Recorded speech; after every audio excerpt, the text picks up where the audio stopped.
నమస్తే ఆంధ్రప్రభకి స్వాగతం. నేను ప్రియా కౌశిక్. ఉపరాష్ట్రపతి ఎన్నిక ఇద్దరే. రాధాకృష్ణన్ వర్సెస్ సుదర్శన్ రెడ్డి.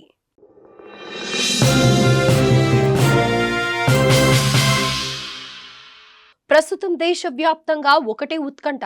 నెక్స్ట్ ఉపరాష్ట్రపతి ఎవరు?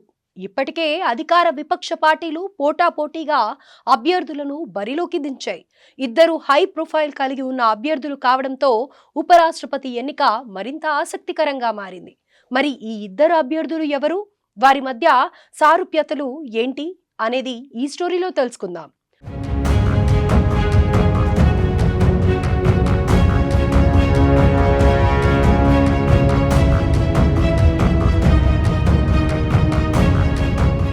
ఉపరాష్ట్రపతి ఎన్నిక ఉన్న నేపథ్యంలో ఎన్డీఏ కూటమి ఉపరాష్ట్రపతి అభ్యర్థిగా సిపి రాధాకృష్ణన్ను బరిలోకి దించింది. దీంతో ఈ పదవికి పోటీ ఉంటుందా ఉండదా అనే అనుమానాలు వ్యక్తమయ్యాయి. అయితే వీటన్నింటికీ ఇండియా కూటమి చెక్ పెట్టింది. తమ అభ్యర్థిగా సుప్రీంకోర్టు మాజీ న్యాయమూర్తి బి సుదర్శన్ రెడ్డి పేరును ప్రకటించింది. దీంతో ఉపరాష్ట్రపతిగా ఎవరు విజయం సాధించనున్నారన్న అంశం చర్చనీయాంశంగా మారింది. ముందుగా ఎన్డీఏ కూటమి ప్రతిపాదించిన అభ్యర్థి సిపి రాధాకృష్ణన్ గురించి తెలుసుకుందాం. ఆయన పూర్తి పేరు చంద్రాపురం పొన్నుస్వామి రాధాకృష్ణన్. తమిళనాడులోని తిరుపూర్కు చెందిన ఓబీసీ వర్గానికి చెందినవారు. ఈయన తన 16 ఏళ్ల వయసులోనే సంఘ్లో చేరారు. తరువాత జనసంఘ్లో చేరి పార్టీ నిర్మాణంలో కీలక పాత్ర పోషించారు.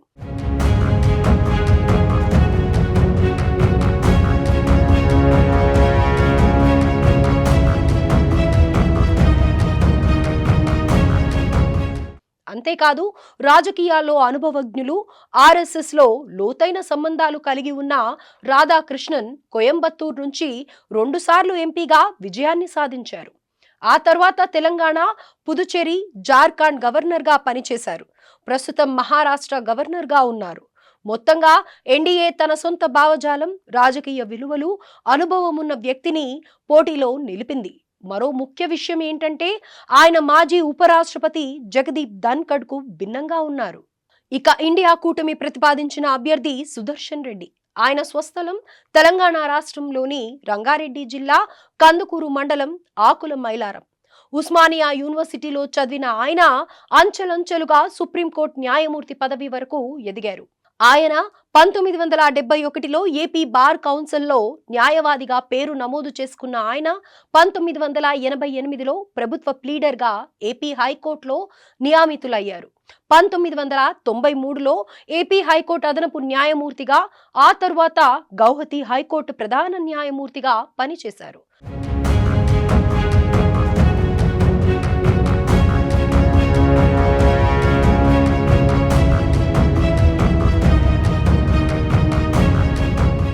రెండు 2011లో సుప్రీంకోర్టు న్యాయమూర్తిగా పదవి విరమణ చేశారు.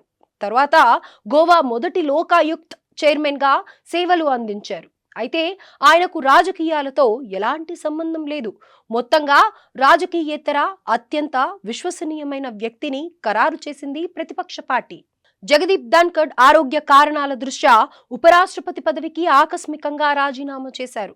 దీంతో కొత్త ఉపరాష్ట్రపతి ఎన్నిక అనివార్యంగా మారింది. ఈ క్రమంలోనే సెప్టెంబర్ 9న ఈ పదవి ఎన్నిక నిర్వహించనున్నట్లు ఈసీ ఇప్పటికే ప్రకటించింది. ఉదయం 10 గంటల నుంచి సాయంత్రం 5 గంటల వరకు ఎన్నిక జరగనుంది.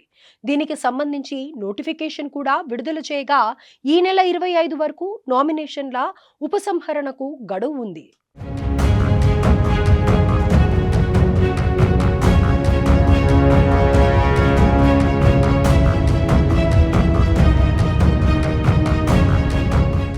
ఇక ఉపరాష్ట్రపతి ఎన్నికకు ఎలక్టోరల్ కాలేజ్లో లోక్సభ, రాజ్యసభ సభ్యులు ఉంటారు.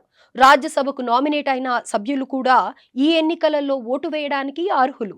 రాజ్యసభలోని 233 మంది ఎన్నికైన సభ్యులతో పాటు 12 మంది నామినేటెడ్ సభ్యులు ఉండగా లోక్సభలో 543 మంది సభ్యులున్నారు. వీరంతా తమ ఓటు హక్కును వినియోగించుకుంటారు. మొత్తంగా ఎలక్టోరల్ కాలేజ్లో ఓటు హక్కు వినియోగించుకునే సభ్యుల బలం 782. ఈ ఎన్నికలలో గెలవడానికి అభ్యర్థికి 391 ఓట్లు అవసరం అవుతాయి. అధికార ఎన్డీఏ కూటమికి ఈ ఎన్నికలలో స్పష్టమైన ఆధిక్యత ఉంది. బలమైన అభ్యర్థులను బరిలో దించడంతో ఎన్డీఏ కూటమి వర్సెస్ ఇండియా కూటమి అన్నట్లుగా పరిస్థితులు ఉన్నాయి. ఆధిక్యత పరంగా చూసుకుంటే మాత్రం ఎన్డీఏ కూటమి అభ్యర్థి సిపి రాధాకృష్ణన్ను విజయం సాధించే అవకాశాలు కనిపిస్తున్నాయి. దీంతో ఉపరాష్ట్రపతి బాధ్యతలను ఎవరు చేపడతారనే అంశం ఆసక్తిగా మారగా, దీనిపై పూర్తి క్లారిటీ రావాలంటే మాత్రం మరికొంత సమయం వేచి చూడాల్సి ఉంది.